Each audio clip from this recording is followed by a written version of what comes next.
Jatinangor dan kampus daerah sedang melaksanakan membantu pembersihan di gedung PUPR Kabupaten Aceh.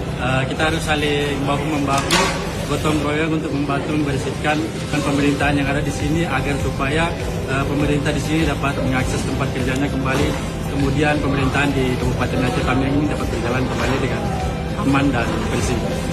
Misi kemanusiaan kita menolong saudara-saudara kita.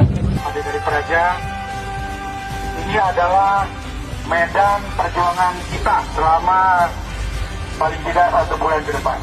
Tugas kita semua di sini adalah membersihkan kantor-kantor dinas